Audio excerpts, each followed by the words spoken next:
Hi everyone, Grandmaster Ben Finegold here. Well, this is the video you've been waiting for. No, it's not my last round draw from the St. Louis Winter Invitational. I had a 16-move draw with the highest rated player, Andre Gorovets. I'll show that in another video. That game wasn't bad either, but it wasn't very exciting. I ended up with 1 win, 1 loss, and 7 draws. I tied for 5th with Tata Abrahamian, who got an IM norm, which she didn't need. She has a lot of IM norms. And John Burke, who's 15 and a great talent. So I won $83.33. Being a pro is just great. Okay, as many of you already know, it'll be a surprise for some of you, in the Pro Chess League last night, I had probably my greatest victory of my life at the age of 47. That's pretty awesome. I won against Shakhriyar Mamedyarov, and if you go to 2700chess.com, you'll notice he's number 10 in the world. And I won with the black pieces. And just to show that it wasn't like he was playing badly, he then 2 games later beat Wesley So, the only game Wesley So has lost in the Pro Chess League. Having said that, Wesley has 18 out of 20, which is crazy. Wesley had 18 out of 19 before that game, and I think half of his opponents are grandmasters. So after losing to Mamedyarov, Wesley only has 90%. Okay, so we won our match against San Jose. We got 10 out of 16. We actually won with a round to go. So in the last round, I offered to draw quickly to my opponent so I could watch Wesley play Mamedyarov. That seemed like a good idea. That worked out well. That was a very good game.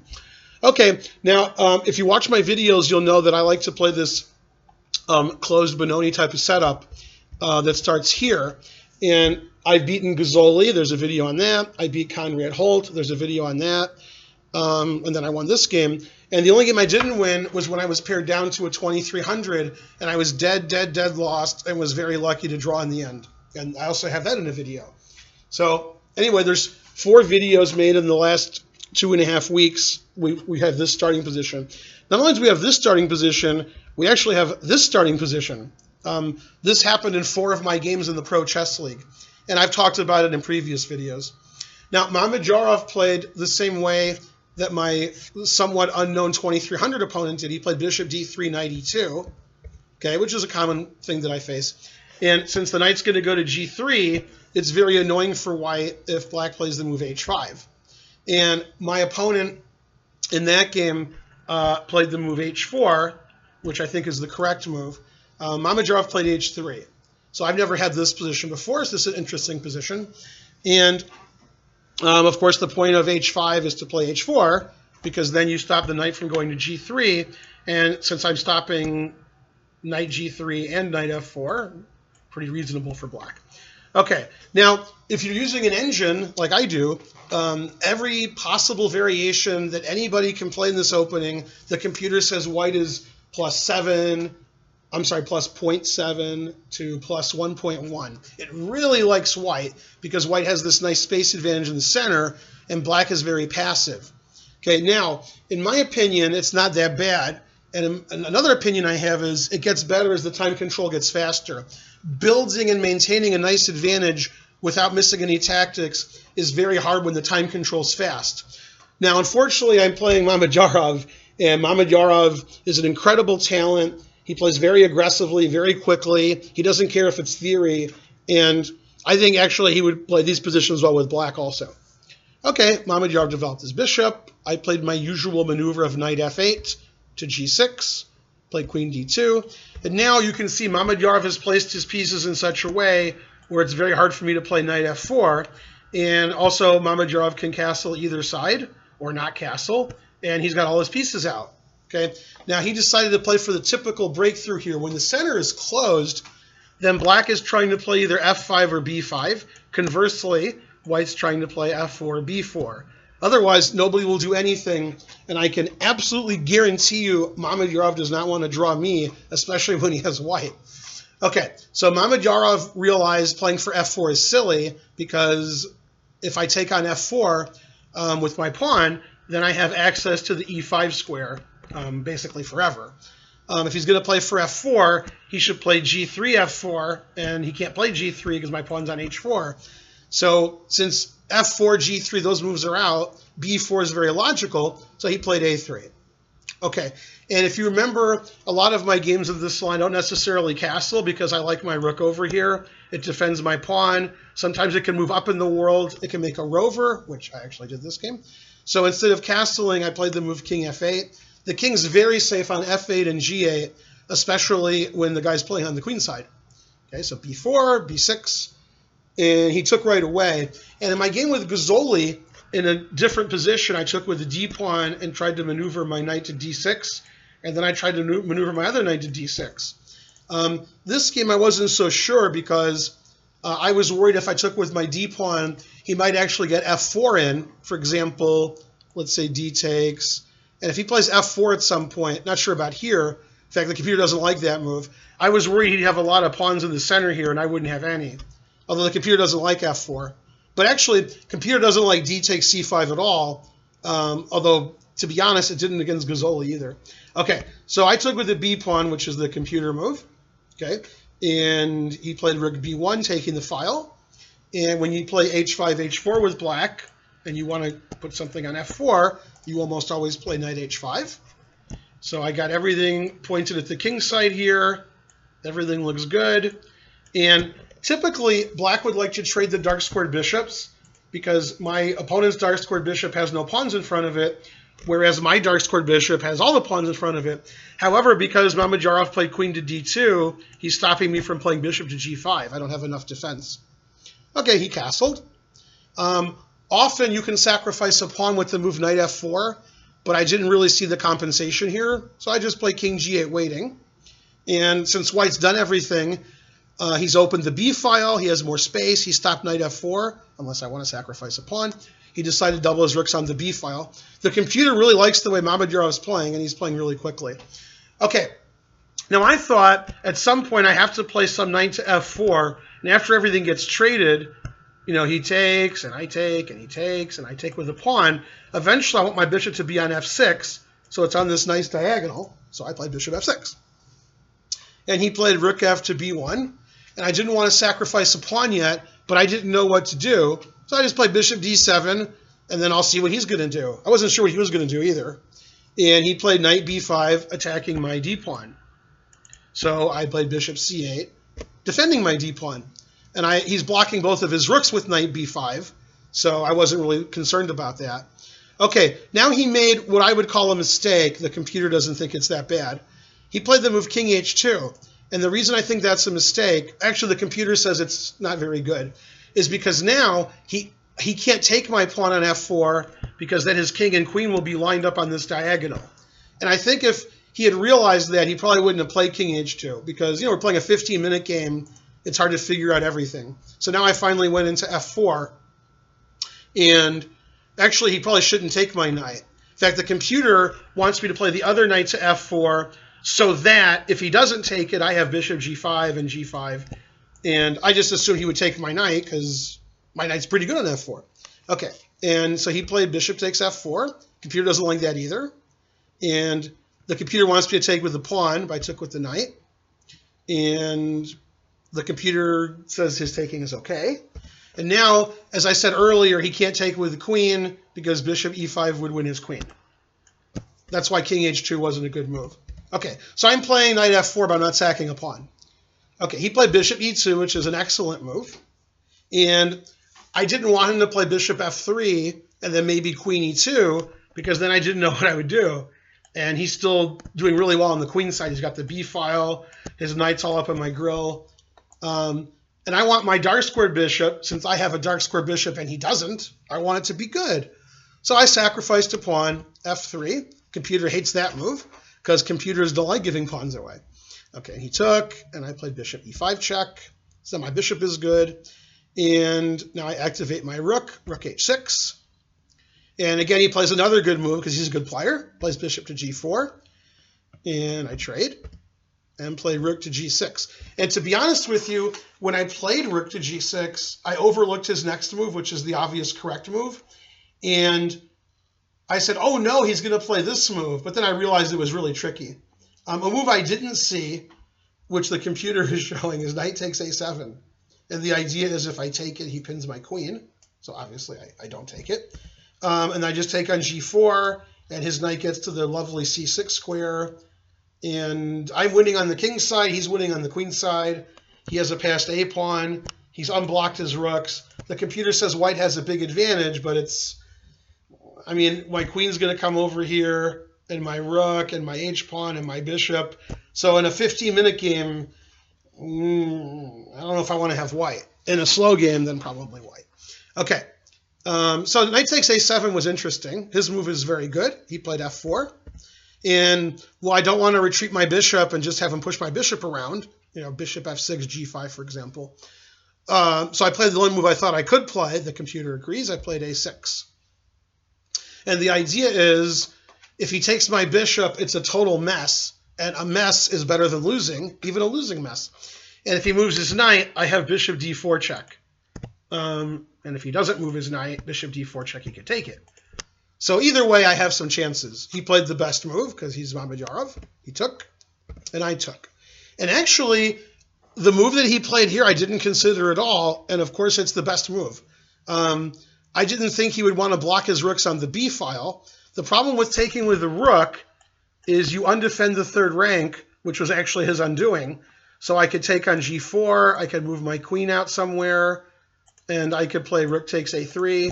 So rook takes b5 is not the best move. It's the second best move. He took with the pawn. And I was surprised he did that because he's blocking both of his rooks. And the more I thought about it, I was like, man, that b pawn's strong. If he plays b6, b7, I'm just lost. I can't let him play b6, b7. So the engine plays rook takes g4 here. That doesn't really stop b6, b7. And it says white's winning. So I played a move that is like basically tied for first as far as the engine is concerned, but it's the human move, c4. And c4, of course, is explosive. And the idea is he has to make a decision. Is he going to keep his rooks on the b file so he can play b6, b7? Or is he going to move his rooks sideways and I won't be worried about b6, b7? Okay, and he made a mistake. The computer says he should play rook c3, which defends this pawn, stops h3, attacks this pawn, and it says +2 for white.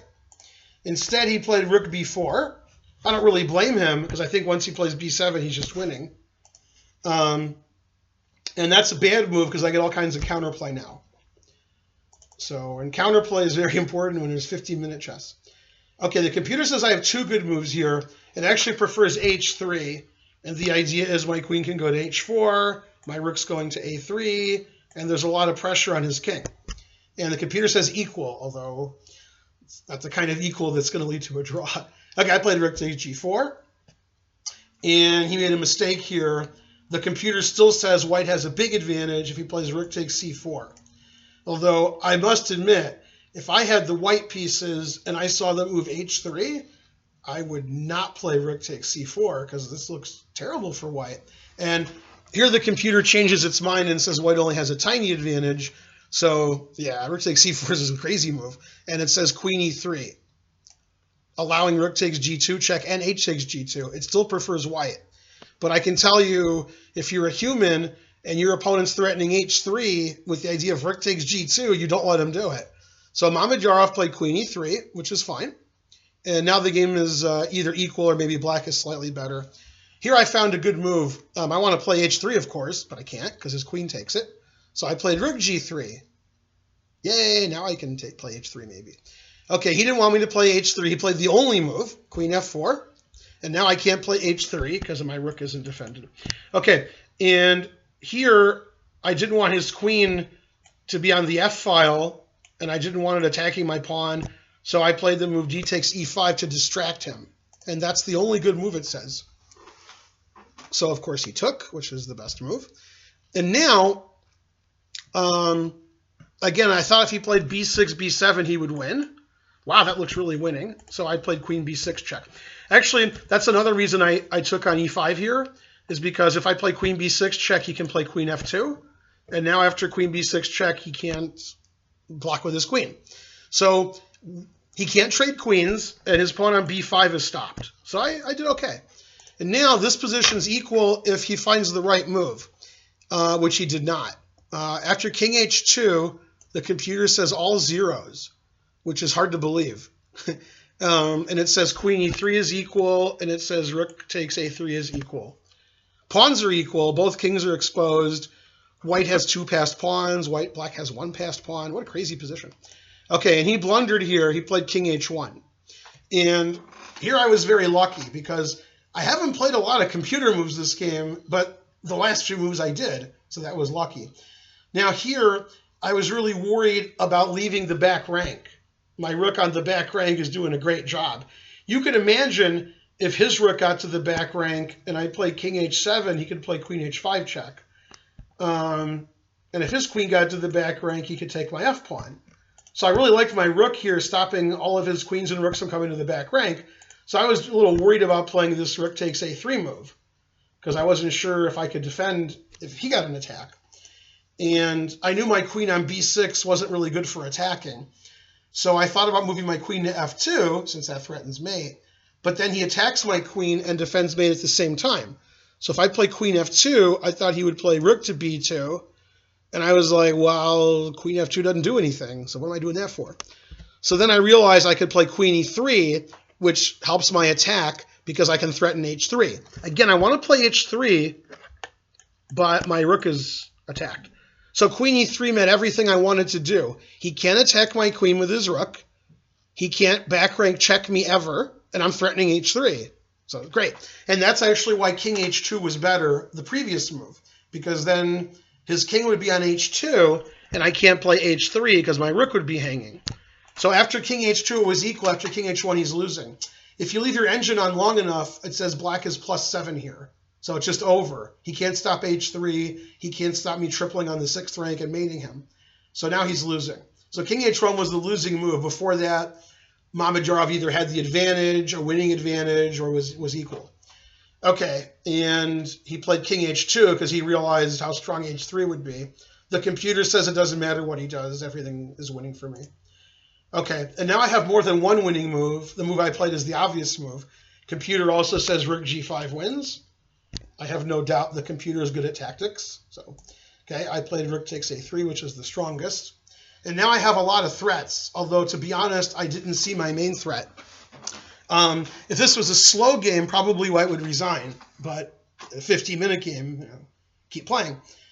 He played rook c4, which is a good human move, because it threatens, I'm trying to play rook c4. Let's see, why won't it let me? Well, probably because ChessBase is such great software. That must be why. Wow, I can't click anything. It's not good. Let's see if this works. Okay, rook c4.